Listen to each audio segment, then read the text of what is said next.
Bonjour, donc c'est finalement le grand jour. On est à la veille de mon opération, donc dès demain, dans environ 12 heures, je vais être sur la table d'opération et je vais faire retirer mes implants. Donc je vous invite à rester pour la vidéo. À la suite, il va y avoir la portion post-opératoire. Donc je vais vous expliquer un peu comment je me sens aujourd'hui, comment ma journée s'est passée, un peu de ma préparation. Et ensuite, on va passer à ma post-opératoire dans la même vidéo. Donc, je vais vous expliquer un peu aujourd'hui. J'ai eu mon rendez-vous avec ma docteure en oncologie et on a eu une bonne discussion par rapport au fait que j'ai probablement la maladie des implants mammaires. Donc, je lui ai posé des questions par rapport à avoir son opinion professionnelle. Et elle, ce qu'elle m'a dit, c'est que malheureusement, elle ne peut pas me dire si la cause de mon cancer est reliée à mes implants parce que eux, ils sont plutôt formés dans le traitement plutôt que dans les causes. Ils ont quelques lectures à faire, mais en ce moment, surtout dû à la COVID, ils sont extrêmement débordés puis ils ont peu de temps pour faire malheureusement toutes les lectures qu'ils peuvent faire. Et surtout au niveau des implants mammaires, il n'y a pas toutes les études qui ont été faites encore, donc elle n'a pas eu d'informations à ce niveau-là. Par contre, au niveau de son expertise, avec les symptômes que je lui ai donnés, elle m'a dit qu'elle croyait que ça pouvait très fort être probable que ça puisse être lié. Parce que la plupart de mes maladies que j'ai en ce moment sont des maladies auto-immunes. Donc, mon cancer à la base était un cancer auto-immune. Ensuite, la fibromyalgie est aussi une maladie auto-immune. L'endométriose est aussi une maladie auto-immune. Et la paralysie de Bell peut être causée aussi par une maladie auto-immune. Donc, tout ça, dans le fond, auto-immune, c'est une défense immunitaire du corps qui montre que ça pourrait être mon corps qui est en réaction à quelque chose. En plus, j'ai des forts signes d'inflammation dans mon corps, ce qui pourrait être la cause de mes douleurs chroniques, qui serait aussi suite à la défense de mon corps contre les implants. J'ai une sensibilité à l'alcool, sensibilité aux médicaments et toutes mes douleurs chroniques, fatigue, etc. Donc, selon elle, ça fait beaucoup de sens que ce soit relié avec mes implants mammaires. Puis, elle m'a même dit que personnellement, si elle était dans ma situation, elle ferait la même chose que moi. Elle déciderait de les enlever.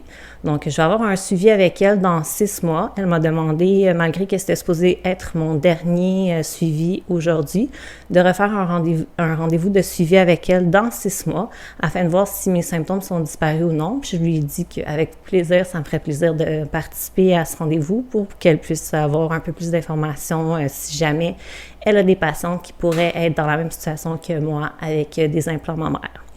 Donc là, l'anxiété est assez haute aujourd'hui. Je commence à être pas mal nerveuse. C'est sûr que j'ai un peu peur de qu'est-ce que va avoir l'air le résultat. Est-ce que je vais être satisfaite de ma poitrine? Mais surtout, est-ce que je vais retrouver mon énergie rapidement? Est-ce que ma santé va se replacer? C'est toutes des inquiétudes qui montent et qui font monter un petit peu l'anxiété. Puis ce que je vais essayer le plus possible, c'est de travailler la patience envers mon corps et de développer un peu plus d'amour de soi. Parce que dans le fond, quand j'ai décidé de faire mes implants, j'étais dans une période où j'étais un peu insécure par rapport à ma poitrine. Puis des fois, je trouve que dans notre société, on est dans une société qui est vraiment de performance. Il faut toujours être à son meilleur, il faut se donner. Puis moi, j'étais dans une période de ma vie où j'avais besoin de me prouver des choses et j'ai décidé de passer à une opération pour avoir ces implants-là, alors que mon idée à la base, c'était pas nécessairement d'avoir une plus grosse poitrine, même que je trouve que la poitrine que j'ai en ce moment est un peu trop grosse à mon goût, mais malheureusement, avec le diamètre de la poitrine que j'avais naturellement et la largeur d'épaule que j'ai, je pouvais pas aller plus petit que ça. Sinon, les implants auraient été plus petits, en fait. Fait que j'ai décidé d'aller avec cette poitrine-là qui est un petit peu trop grosse pour moi et encombrante. Donc, j'ai vraiment hâte de voir les résultats par la suite. Je pense que éventuellement, dans les sports que je pratique, etc., ça va être quand même beaucoup plus pratique et agréable d'avoir une plus petite poitrine. Donc, j'ai très hâte de voir ce que ça va donner. Puis, on se revoit dans l'autre portion du vidéo où on va voir où je suis rendue. À tout de suite! Voilà, c'est fait. J'ai enlevé mes implants. Donc, j'ai fait ma chirurgie il y a 3 jours. J'ai mes implants ici avec moi.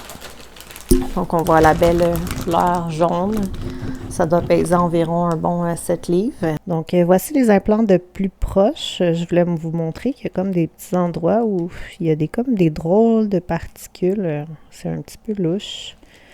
La couleur est devenue très jaune. Parce que les implants, c'est des implants texturés, donc c'est plus poreux. Donc, j'imagine que ça l'absorbait un peu comme la texture du gras ou de la lymphe à l'intérieur du corps. Puis si on regarde de plus proche, là, on voit comment c'est poreux et un peu anormal. Donc voilà, on voit aussi Biohazard.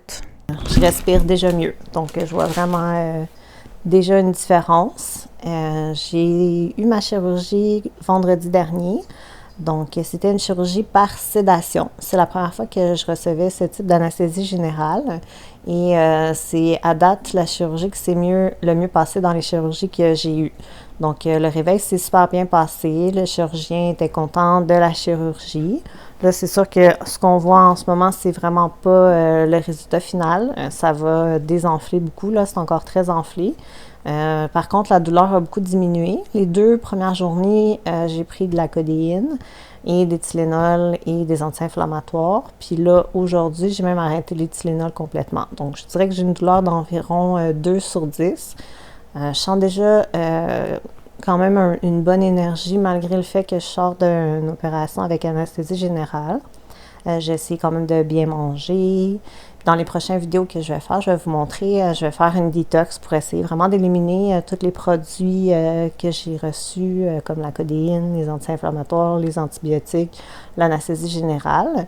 Normalement, je ne suis pas une pro détox, mais je crois qu'après avoir eu une grosse intervention comme ça, c'est important de faire un petit clean-up pour le body. Fait que je vais vous partager ça avec vous. Je vais ensuite montrer un peu la progression des résultats dans les mois qui suivent pour vous montrer. Puis quand les cicatrices vont le permettre, je vais montrer des techniques de massage parce que moi, je suis massothérapeute depuis 15 ans. Donc, il y a des techniques de massage qui peuvent être faites pour aider à la cicatrisation. Puis c'est quelque chose que je vais enseigner dans les vidéos qui vont suivre. Donc, je voulais faire un petit update pour vous dire que tout va bien, tout s'est bien passé.